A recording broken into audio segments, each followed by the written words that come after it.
Hello guys, good morning সবাইকে। জানিয়ে আজকের সকালে একটি ব্রেকফাস্টের রেসিপি নিয়ে এসেছি। বিউলি আর আতপ চাল সারা রাত্রি ভিজিয়ে রেখেছিলাম। এবার বিউলিটাকে বেটে নিলাম, চালও বেটে নিলাম।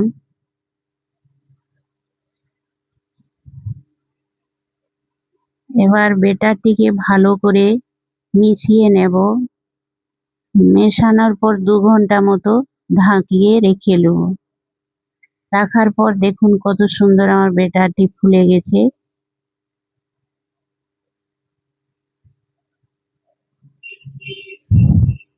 এবার স্বাদ অনুসারে লবণ দিলাম আর বেকিং সোডা দিলাম,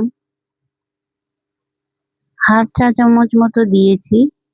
এবার ভালো করে ফেটিয়ে নেব। ফেটালে কি হবে, ইডলি স্পঞ্জি হবে। একটু সময় ধরে ফেটিয়ে নেব। ফেটানোর পর একটা প্লেটে তেল দিলাম। তেল দেওয়ার পর ব্রাশ করে নেব প্লেটটাতে, যাতে ইডলিটা প্লেটে লেগে না যায়।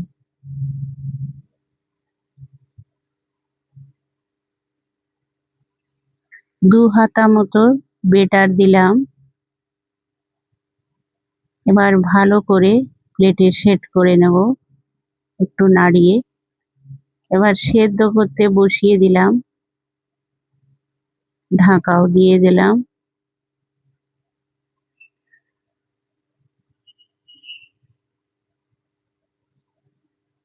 একটা খাঁচি দিয়ে দেখলাম, দেখুন কত সুন্দর সেদ্ধ হয়ে গেছে, খাঁচিতে লাগেনি।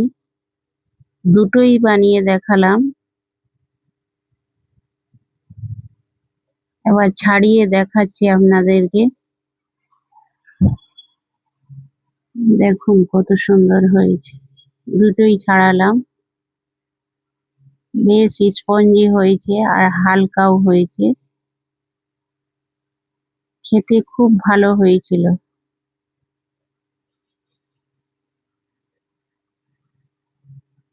এবার তাড়কা লাগাবার জন্য ইডলিটাকে পিস করে কেটে নিব, ছোট ছোট পিস করব, যাতে খেতেও সুবিধা হবে, দেখতেও ভালো লাগবে।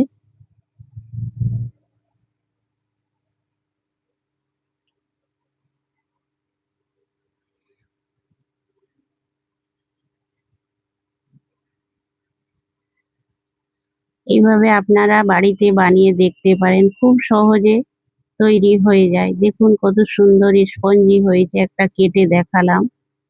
এবার বাদামের চাটনির জন্য ভাজা বাদাম নিলাম আর নারকেল কুচো নিয়েছি।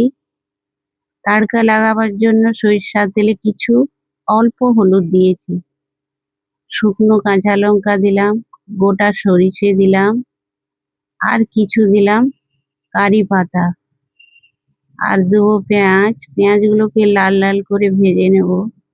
পেঁয়াজ আমার ভাজা হয়ে গেছে। কিছুটা দিলাম বাদাম পেস্টে আর কিছুটা কড়াইতে রেখেছি ইডলিগুলো তাড়কা লাগাবার জন্য।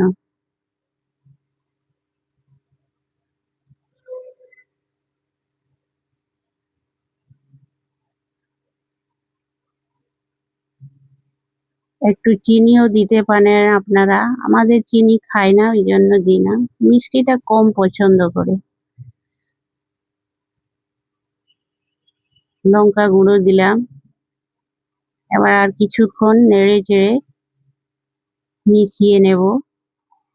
এবার বাদামের চাটনিতে স্বাদ অনুসারে লবণ দিলাম। এই দেখুন আমার মশলাদার ইডলির রেসিপি রেডি। রেসিপিটি যদি ভালো লাগে লাইক কমেন্ট শেয়ার করুন।